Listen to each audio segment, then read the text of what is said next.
सौम्या की शादी उसके कॉलेज के दोस्त पार्थ से होती है। उसके ससुराल में उसकी सास बेला और ससुर मनोज होते हैं। सौम्या और उसके पूरे ससुराल वालों में सबका रंग काला ही होता है। माँ जी, ये लीजिए, मैंने आपके लिए आपके पसंद के लड्डू बनाए हैं। पार्थ बताया करता था मुझे कि आपको ये लड्डू बहुत पसंद है। ठीक है, रख दे यहाँ पर। और हाँ, एक बात कान खोलकर सुन ले। अगर तुझे ऐसा लग रहा है कि तू ये सब करके मेरा दिल जीत जाएगी, तो ऐसा बिल्कुल भी नहीं होने वाला, क्योंकि मैं तुझे नापसंद करती हूँ और हमेशा करती रहूंगी। अब जाने भी दो ना बेला, इतनी क्या नाराजी? क्योंकि मुझे अपने पार्थ के लिए हमारी तरह ही एक अमीर बहू चाहिए थी, लेकिन उसने तो इस गरीब सौम्या के साथ शादी की।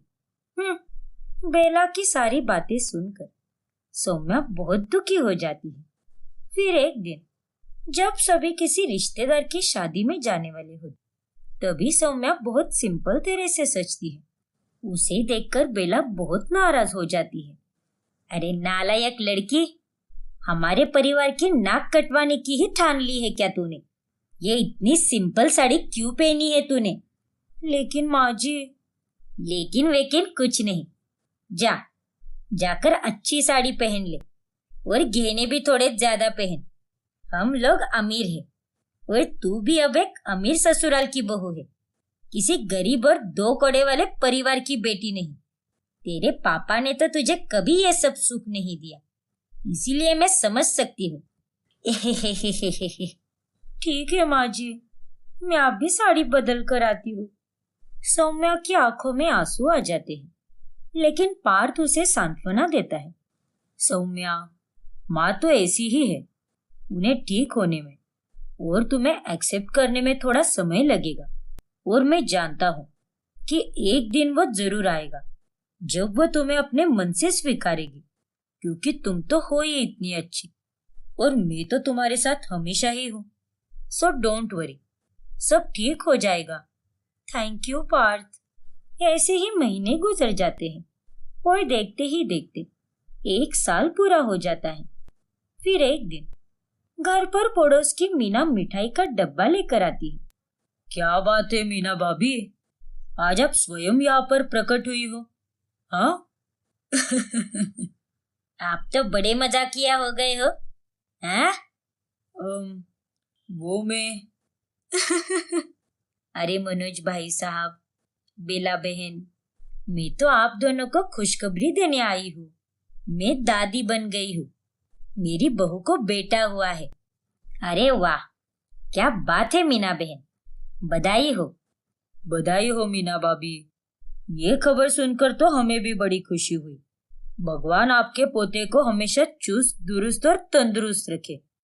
मीना की दादी बनने की खबर सुनकर बेला के मन में भी दादी बनने के बारे में विचार आता है और वो सौम्या और पार्थ से कहती है, सौम्या बहू, पार्थ बेटा, हमारी उम्र के सभी लोग दादा दादी बन रहे हैं, बस खाली हम दोनों ही बचे हैं।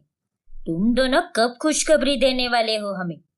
हाँ बच्चों, अब तो तुम दोनों की शादी को पूरा 1 साल हो गया है। वैसे भी तुम दोनों ने लेट शादी की है और तुम दोनों की उम्र के हिसाब से तुम्हें अभी बच्चे के बारे में सोचना चाहिए। अरे क्या सोचना चाहिए? इन्हें तो अभी हमें पोता या पोती का सुख देना ही होगा। मैं कुछ नहीं जानती और ये मेरी इच्छा या आदेश नहीं है, बल्कि मेरी जिद है। मुझे भी बाकी औरतों की तरह दादी बनना है। हमारी सारी महिला मंडल में अब मैं अकेले ही बिना पोते या पोती की रह गई हूँ और इसीलिए मुझे अब बहुत बुरा लग रहा है। ठीक है माँ जी, आप और पापा जी दोनों भी बिल्कुल सही कह रहे हो। मैं और पार्थ आप दोनों की बात को ध्यान में रखेंगे। हाँ माँ पापा, आप चिंता मत कीजिए। फिर पार्थ और सौम्या बच्चा प्लान करते हैं, लेकिन वो हो ही नहीं पाता और जब उन्हें कोई रिजल्ट नहीं मिलता है तब वो दोनों घबरा जाते हैं और डॉक्टर के पास चले जाते हैं। तभी चेकअप के बाद, देखिए पार्थ जी, सौम्या जी, मैंने आप दोनों के भी रिपोर्ट्स देखे हैं और मैं आपको ये बताना चाहता हूँ कि सारी कमी पार्थ में ही है। क्या? हाँ, पार्थ जी के शरीर में कुछ कमियां हैं जिनके कारण वो कभी पिता नहीं बन सकते। डॉक्टर की बातें सुनकर पार्थ और सौम्या दोनों डर जाते हैं। सौम्या, मुझे लगता है कि हमें घर पर ये बात बता देनी चाहिए कि हम दोनों कभी माँ बाप नहीं बन सकते। अरे नहीं पार्थ, ऐसा मत करो।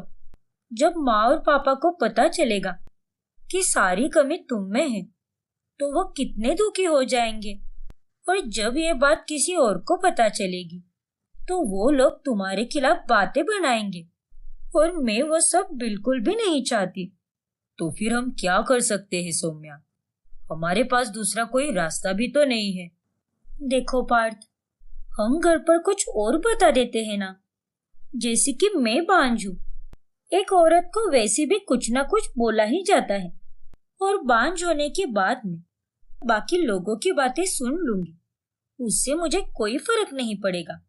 लेकिन मैं ये बिल्कुल भी नहीं चाहती कि तुम्हें किसी की बातें सुननी पड़े और लोगों के सामने शर्मिंदा होना पड़े। लेकिन सौम्या, मेरी कमी के कारण तुम अपना माँ बनने का हक खुद से क्यों छीन रही हो? हर औरत का एक सपना होता है कि वो अपनी कोख में एक नन्ही जान को पाले और उसे जन्म दे। हम टेस्ट ट्यूब बेबी कर सकते हैं, पर मेरे कारण तुम माँ बनने का सुख मत खो। क्या? Test tube baby? हाँ सौम्या, वो बच्चा मेरा अंश तो नहीं होगा, पर तुम्हारा तो होगा ना। और हम दोनों एक ही हैं, क्या तुम्हारा और क्या मेरा। वो बच्चा हम दोनों की जान होगा, हमारी धड़कन होगा। ठीक है पार्थ, अगर तुम्हें इससे कोई दिक्कत नहीं है तो मुझे भी कोई प्रॉब्लम नहीं है। पर सौम्या और पार्थ उनकी टेस्ट ट्यूब बेबी वाली बात घर वालों को नहीं बताते, और Saumya test tube baby plan करती है। लेकिन सास और ससुर को तो यही लगता है कि बहू के कोख में पल रहा बच्चा पार्थ और उसका ही अंश है। अरे वाह वाह वाह सौम्या बहू, तूने मुझे दुनिया की सबसे बड़ी खुशी दी है। मैं तुझे बता नहीं सकती कि आज मैं कितनी ज्यादा खुश हूँ। अरे बेला, तुम क्या पिछले जन्म में गिरगिट थी क्या, जो पल पल में रंग बदलती रहती हो? सच में, पहले तो तुम सौम्या बहू से कितनी नफरत करती थी, पर आज अभी अचानक से प्यार जाग गया तुम्हारा। आप चुप रहिए। अब सौम्या बहू मुझे दादी बनने का सुख दे रही है, तो मैं उसके लिए इतना प्यार तो कर ही सकती हूँ ना। चल बहू, अब तू बिस्तर पे ही रहेगी और आज से मैं तेरी सेवा करूंगी। घर में सभी लोग बहुत खुश होते हैं, लेकिन 4 महीनों बाद अचानक से एक दिन पार्थ को हार्ट अटैक आ जाता है और वो सबको इस दुनिया से छोड़कर चला जाता है। जिसके बाद बाकी के 5 महीने सबके लिए बहुत कठिन होते हैं। लेकिन 9 महीने पूरे होने के बाद सौम्या एक गोरी बेटी को जन्म देती है। मुबारक हो, बेटी हुई है। अरे वाह, भगवान का लाख लाख शुक्र है कि सब कुछ अब सही होने जा रहा है। चलिए मनोज जी, अपनी नातिन को देख कर आते हैं। हाँ बेला, चलो। लेकिन जैसे ही बेला और मनोज सौम्या की गोरी बेटी देखते हैं, वो दोनों हैरान रह जाते हैं। अरे ये क्या, ये बेटी इतनी गोरी कैसे हो सकती है? ये ना तो तुम पर गई है और ना ही मेरे बेटे पर। हाँ सौम्या बहू, हमारे परिवार में तो सबका रंग काला है, तो फिर हमारी पोती गोरी कैसे हो सकती है? ऐसा हो सकता है माँ जी, पापा जी, वो रंग चाहे काला हो या गोरा, है तो हमारा ही खून ना। बेला और मनोज हॉस्पिटल में तो सौम्या को कुछ भी नहीं बोलते, लेकिन जब सौम्या का घर आने का वक्त होता है तभी वो उसे घर में कदम ही नहीं रखने देते। माँ जी, पापा जी, आप दोनों मेरे साथ ऐसा क्यों पेश आ रहे हो? क्योंकि हम जान चुके हैं कि ये हमारी पोती नहीं है, ये तो किसी और का गंदा खून है। क्या? ये आप क्या बकवास कर रही हो माँ जी? बकवास नहीं, सच कह रही है बेला। अगर ये हमारी पोती होती तो इसका रंग भी काला होता। इसका रंग तो तुम पर और पार्थ पर जाता, लेकिन ये किसी और का खून है। जरूर तुम्हारा किसी और के साथ चक्कर चल रहा होगा। और नहीं तो क्या, इसीलिए तो यह दिन रात फोन पर लगी रहती है, और इसी की वजह से ही मेरे बेटे को हार्ट अटैक आया होगा। उसे तुम्हारे घिनौने सच के बारे में पता चल चुका होगा। बस कीजिए माँ जी, पापा जी, आप दोनों की सोच कितनी घिनौनी हो सकती है। आप दोनों मेरे बारे में ऐसा सोच भी कैसे सकते हैं? चुप कर तू और निकल जा हमारे घर से। हमें किसी और का खून नहीं चाहिए। पहले तो हमारे बेटे को खा गई, और अब हमारी बची कुची खुशियां भी खा गई है चुड़ैल। बेला और मनोज सौम्या को घर के बाहर निकाल देते हैं, जिस वजह से सौम्या बहुत दुखी हो जाती है और अब वो अकेली ही रहने लगती है। फिर कुछ दिनों बाद में जब बेला और मनोज उसी हॉस्पिटल में अपने मंथली चेकअप करने जाते हैं, तभी उन्हें सौम्या का डॉक्टर मिलता है। अरे बेला काकी, मनोज काका, आप दोनों यहाँ पर? हाँ, अभी हमारा मंथली चेकअप है ना, इसीलिए आए हैं हम। अच्छा, फिर बेबी कैसी है? घर का माहौल तो खुशी से भरा होगा। क्यों, सही कहा ना मैंने? डॉक्टर साहब, उसके बारे में तो बात भी मत कीजिए। वो हमारी पोती नहीं है, वो किसी और का खून है। हाँ, क्योंकि अगर वह हमारी पोती होती तो उसके रंग के साथ साथ नैन नक्श भी हमारे बेटे जैसे होते। क्या? ये आप क्या कह रही है? हम बिल्कुल सही कह रहे हैं। हमने तो बहू को घर से बाहर भी निकाल दिया है, और अब उसका और हमारा कोई भी नाता नहीं है। बेला काकी, मनोज काका, ये आप दोनों ने क्या कर दिया? अरे एक बार मुझसे तो पूछ लेते। आप दोनों ने बहुत बड़ी गलती कर दी है। अरे आप जिस बहू पर इतना बड़ा शक कर रहे हो, उसी ने आपके बेटे की इज्जत बचाने के लिए ये सब किया है, और आपके स्वर्गवासी बेटे ने ही आपकी बहू को ये सुझाव दिया था कि टेस्ट ट्यूब बेबी कराए। सारी कमी आपके बेटे में ही थी, उसी पर पर्दा डाला है आपकी बहू ने।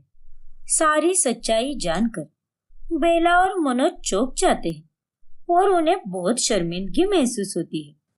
ये हमने क्या कर दिया मनोज जी? उसने हमेशा ही अपने माता पिता की तरह प्यार किया, हमारी देखरेख की, और हमने उसे क्या सिला दिया? हाँ बेला, हमसे बहुत बड़ी गलती हुई है। चाहे वो हमारे पार्थ का अंश भी ना हो, फिर भी हम उस बच्चे को अपनाएंगे, क्योंकि सौम्या अब हमारी बहू नहीं है, बल्कि बेटी है। उसने तो हमेशा ही एक बेटी की तरह हमारा ध्यान रखा है। हाँ मनोज जी, आपने बिल्कुल सही कहा।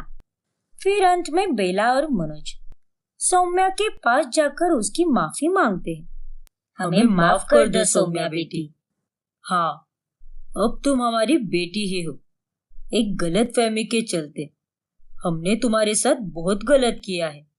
हाँ बेटी, तुम्हारी भावनाओं को कितनी ठेस पहुंची होगी ये मैं अच्छे से समझ सकती हूँ, लेकिन अपने इन माता पिता को माफ कर दे बेटी, और अब अपने ससुराल नहीं बल्कि मायके चल, हमारी इस प्यारी दुलारी नातिन को लेकर। बेला और मनोज की बातें सुनकर सौम्या बहुत भावुक हो जाती है और वो उन दोनों को माफ कर देती है, जिसके बाद बेला और मनोज उसे और उसकी बेटी को अपने घर लेकर जाते हैं और सभी मिलकर प्यार से रहने लगते हैं।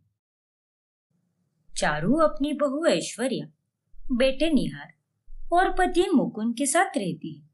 चारों दिन रात सबको बस ताने पे ताने ही देती रहती है, जिससे उसके घर वाले काफी परेशान होते हैं।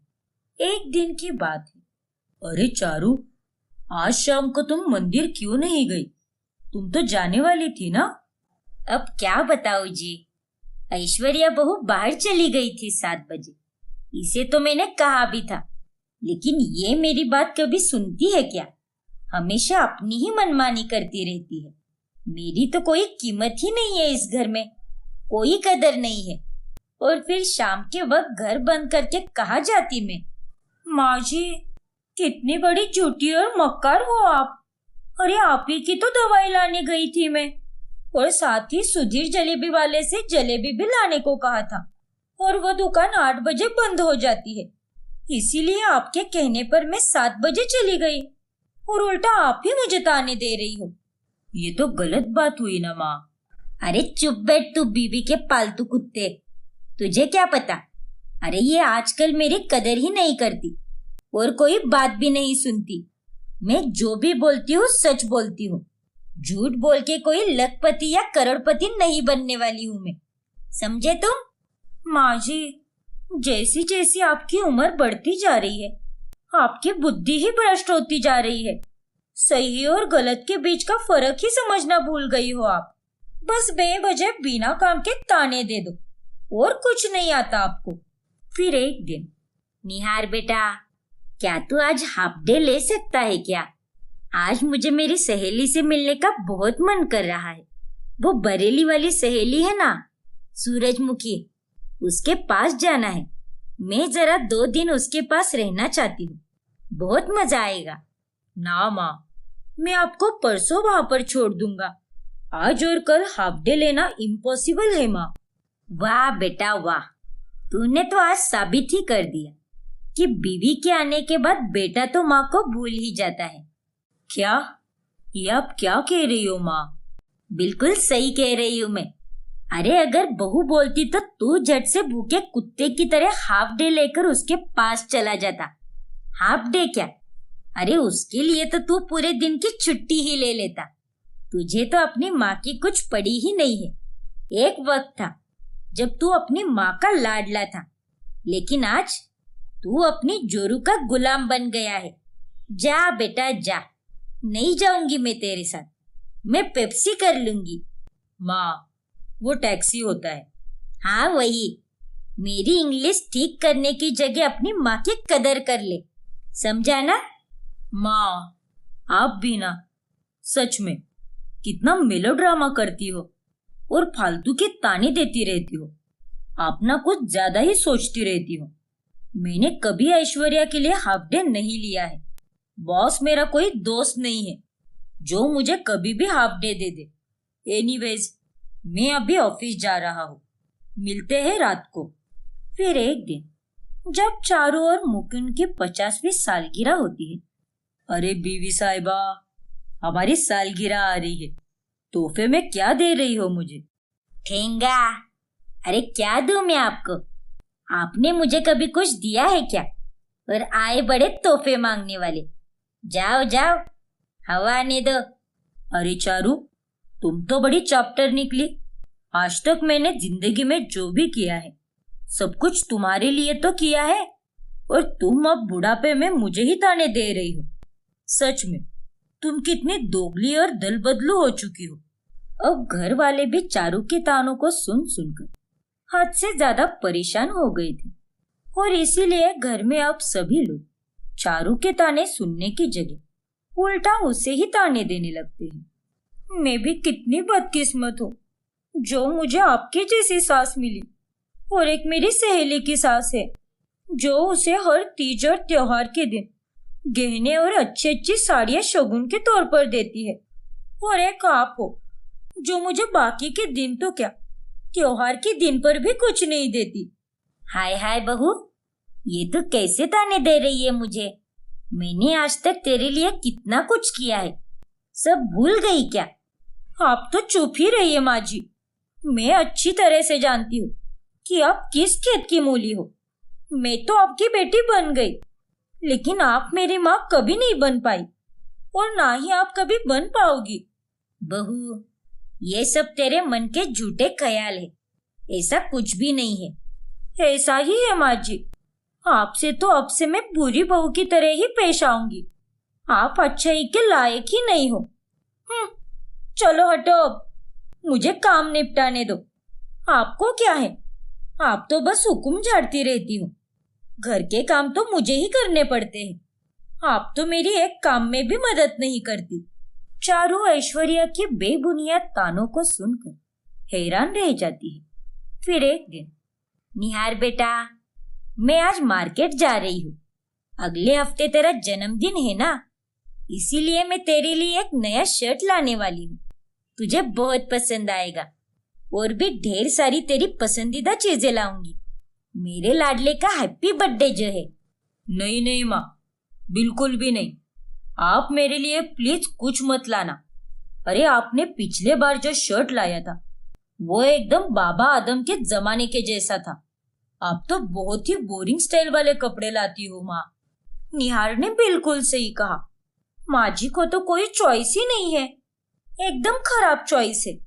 अब क्या कर सकते हैं, ये ठहरे पुराने जमाने के। और बंदर क्या जाने अदरक का स्वाद। मेरा मतलब बंदरिया, बंदरिया क्या जाने अदरक का स्वाद। क्या तूने मुझे बंदरिया कहा बहू?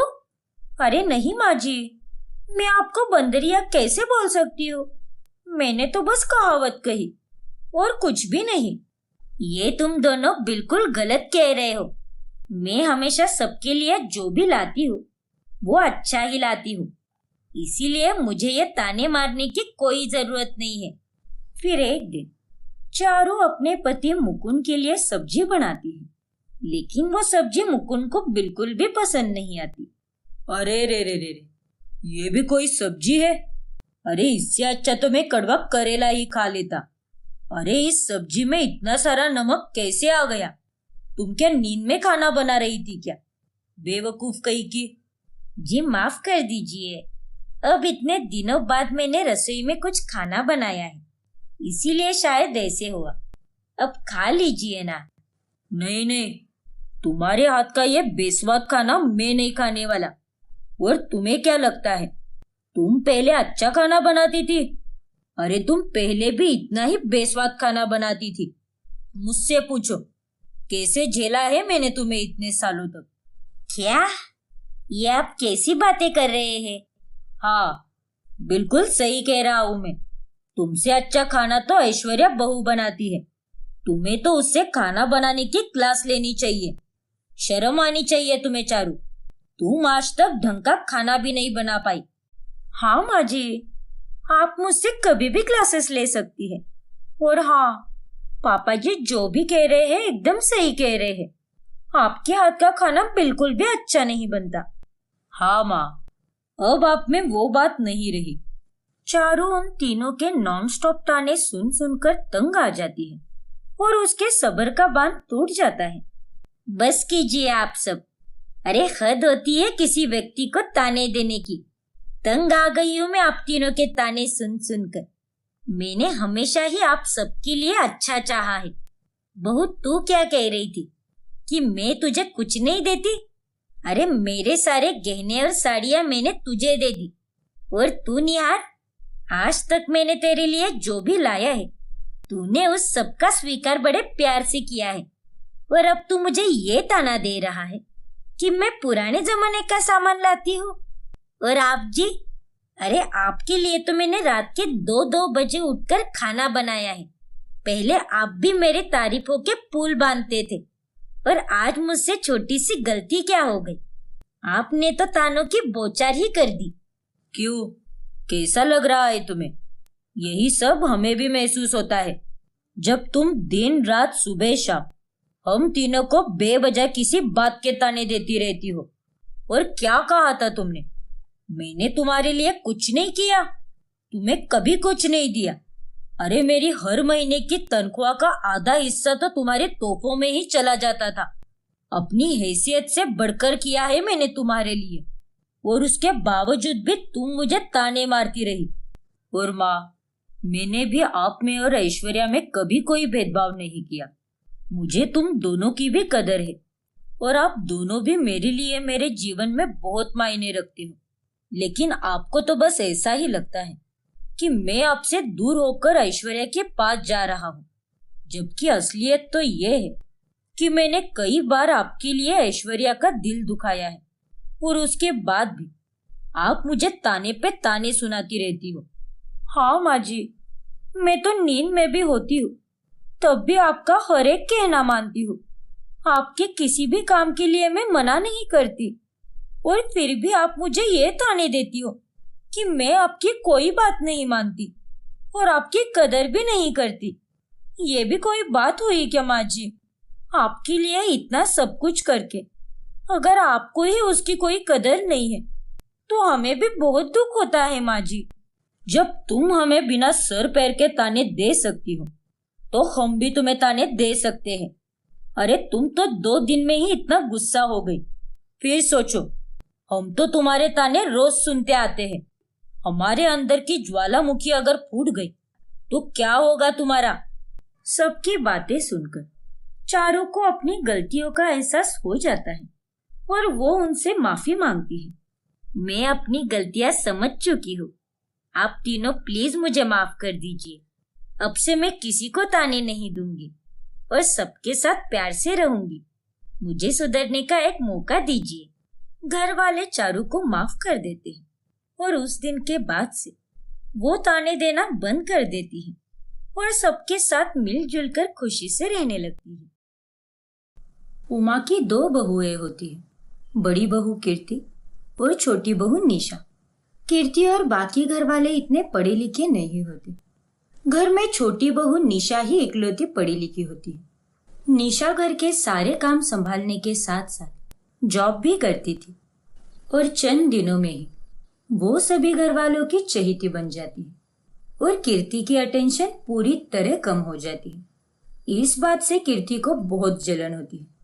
ये पढ़ी लिखी चुड़ैल जब से इस घर में आई है सभी इस पर लट्टू हुए जा रहे हैं। नहीं, अगर ऐसे ही रहा तो ये तो मेरा पत्ता एक झटके में ही कट कर देगी और मैं ऐसा नहीं होने दे सकती। मुझे इस अच्छी और सर्वगुण संपन्न बहू को सबकी नजरों में बुरा बना कर ही रहना है और मुझे वापस से सबकी चहेती बननी है। अब अपनी देवरानी को सबकी नजरों में बुरा बनाने के लिए जेठानी अपनी 420 शुरू कर देती है। एक दिन कीर्ति अपनी सास की अलमारी से पैसे और गहने चुरा कर उन्हें निशा के कमरे में छुपा देती है। सारे गहने और पैसे गायब देख उमा हैरान रह जाती है और पूरे घर में तलाशी करने के बाद उसे गहने और पैसे निशा की अलमारी में मिलते हैं। छठी बहू, ये सारे पैसे और गहने तेरी अलमारी में क्या कर रहे हैं? इसका मतलब तूने चोरी की है। नहीं मम्मी जी, मैंने ये चोरी नहीं की है। मुझे तो खुद को नहीं पता कि ये गहने और पैसे मेरी अलमारी में कैसे आए। सच में मम्मी जी, मेरा विश्वास कीजिए। लेकिन निशा, अगर तुमने ये पैसे और गहने नहीं चुराए तो फिर ये पैसे खुद चलकर यहाँ आए तो नहीं होंगे ना। कैसी बातें करती हो तुम भी। घर वालों का विश्वास क्या पा लिया? तुमने तो ये सारे धंधे शुरू कर दिए। लेकिन माँ जी, जेठानी जी, मैं ऐसा क्यों करूंगी? मतलब मैं खुद पैसे कमाती हूँ तो मुझे चोरी करने की कोई जरूरत नहीं है। मैं अच्छी तरह से जानती हूँ तुझ जैसी मॉडर्न लड़कियों को, किस खेत की मूली होती हो तुम। इस बार मैं तुझे बख्श रही हूँ कलमुही। अगली बार अगर तूने ऐसा कोई कांड किया तो मैं तुझे गरम कढ़ाई में तलकर खा जाऊंगी, समझी तू? कोई भी निशा की बात का यकीन नहीं करता और निशा भी अपने ऊपर चोरी का इल्जाम लगे हुए देख खूब हैरान होती है। वही कीर्ति के कलेजे में बहुत ठंडक पड़ती है। इतना सब कुछ करने के बाद भी कीर्ति अपनी चालों से बाज नहीं आती। वो चालें चलना जारी रखती है। एक दिन कीर्ति सास की दवाई में दारू मिलाती है। अब इस दवाई की बोतल में मिल गई है दारू और इस दारू को पीकर अब माँ जी करेंगी डिस्को डांस और मचाएंगे खलबली और इसका सारा बिल फटेगा मेरी प्यारी और भोली सी देवरानी निशा के नाम। निशा अपनी सास को दवाई की बोतल देती और उमा उस दवाई को पी लेती। उसी दौरान घर में मेहमान भी आते। दारू की नशे की वजह से उमा उनके सामने खूब नौटंकी करती है। आइए, पधारिए, आप दोनों तो एकदम लंगूर और खजूर की जोड़ी लग रहे हो। अरे उमा बहन, ये आप क्या कह रही हो? और ये क्या, आपने तो शराब पी रखी है। अरे नहीं, मैंने तो खाली दवाई पी रखी, उसी का नशा चढ़ा है शायद। अरे 1 2 3 4 5 6 7 8 9 10 11 12 13 तेरा करो दिन गिन गिन गिन इंतजार आजा पिया आई बहार। ओह नो, ये क्या हो गया मम्मी जी को? ये ऐसे क्यों बिहेव कर रही है?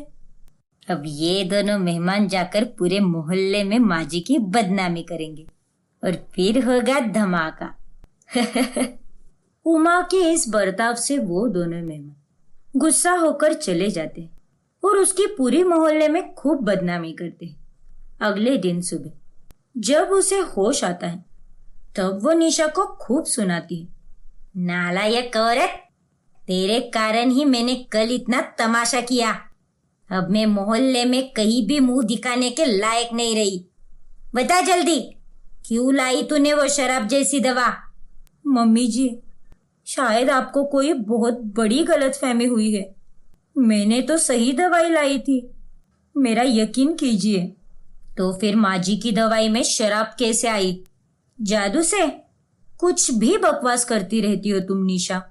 सच तो ये है कि तुम्हारा सारा ध्यान तो सिर्फ पैसा कमाने में ही रहता है और अपने घर परिवार की तुम्हें रत्ती भर की भी चिंता नहीं है। जेठानी जी, आप मुझे गलत समझ रही हो। आप जैसा समझ रही हो वैसा कुछ भी नहीं है। अपनी आवाज नीचे रखो। जेठानी भी सास जैसी होती है। नया नया सब अच्छा होता है। अब तुम भी इस घर में पुरानी हो गई हो, इसीलिए तुमने अपने तेवर दिखाने शुरू कर दिए। निकम्मी कही की। अब धीरे धीरे निशा घर वालों की नजरों में बुरी बनती जाती है और कीर्ति अपने मंसूबे में कामयाब होती जाती है। अब वक्त आ गया है इस 420 के खेल को अंतिम पड़ाव में लाने का। अब की बार मैं ऐसा कुछ करूंगी जिससे इस निशा का नामो निशान ही मिट जाए घर से। अरे निशा, तुम्हारे बाल तो कितने सुंदर और घने हैं, लेकिन मेरे बाल देख कितने पतले हो गए हैं, हमेशा झड़ते रहते हैं। तू क्या लगाती है बालों को? आप चिंता मत कीजिए माँ जी, मेरे पास एक आयुर्वेदिक तेल है, आप इसे यूज करके देखिए। मुझे तो इसका रिजल्ट बहुत अच्छा आया है, आपको भी आएगा। फिर निशा अपनी सास को तेल ला कर देती है। अरे माँ जी, इससे कुछ भी मत लीजिए आप, क्या पता इस तेल में क्या हो। पिछली बार भी इसने आपकी दवाई में शराब मिलाई थी, देखा ना आपने। जेठानी जी, ऐसा कुछ भी नहीं है। माँ जी, अगर आप चाहो तो इस तेल को मैं अभी आपको लगा कर दिखा सकती हूँ। नहीं, इसकी कोई जरूरत नहीं है, उतना भरोसा है मुझे तुझ पर। फिर उमा तेल की शीशी को अपने कमरे में रख देती है और कीर्ति उमा के कमरे में चुपके से जाकर उस तेल में गंजे होने की दवाई मिलाती है। अब मजा आएगा। अब इस तेल को जब ये बुढ़िया अपने बालों में लगाएगी तब तो ये गंजी हो जाएगी और तब टूटेगा इसके सब्र का बांध और ये निकाल देगी निशा को घर से बाहर। रात होने पर उमा उस तेल को अपने बालों में लगाती है। अगले दिन सुबह कीर्ति अपने आप को गंजी देखकर भौचक्का रह जाती है। नहीं, ये क्या, मैं गंजी कैसे हो गई? कीर्ति की चिल्लाने की आवाज सुनकर उमा और निशा उसके कमरे में आती है। हे भगवान बड़ी बहू, तू तो गंजी हो गई, ये कैसे हो गया? अरे जेठानी जी, ये क्या हो गया आपके बालों के साथ? गंजी तो आपको होना चाहिए था, मैं कैसे हो गई? मैंने आपके तेल में गंजे होने की दवाई मिलाई थी, लेकिन आपके बाल तो सही सलामत है। मेरे ही तेल ने मुझे धोखा दे दिया। मेरी प्यारी जेठानी जी, आपके तेल में मैंने ही गड़बड़ की थी। क्या? तू जब मेरे तेल में गंजे होने की दवाई मिला रही थी ना, तभी मैंने और निशा ने सब कुछ देख लिया था और तभी हमने तुरंत अपने तेल को अच्छे वाले तेल से बदल दिया और तुझे सबक सिखाने के लिए तेरे तेल में गंजे होने की दवाई मिलाई। आपको क्या लगा आपकी 400 बीसी की चालों के बारे में हमें कभी पता नहीं चलेगा। आपका भांडा फूट चुका है। अब हमें सब कुछ पता चल गया है। मैं तो अपने ही खोदे हुए गड्ढे में बुरी तरह से फंस गई। मुझे माफ कर दीजिए माँ जी। निशा, मैंने तुम्हारे साथ बहुत गलत किया। प्लीज मुझे माफ कर दो। हाँ हाँ, ठीक है ठीक है। ये नाटक करने की कोई जरूरत नहीं है। और इस तरह से कीर्ति की सारी अकल ठिकाने पर आ जाती है और वो कई दिनों तक गंजी रहती है और 400 बीसी करना हमेशा हमेशा के लिए छोड़ देती है।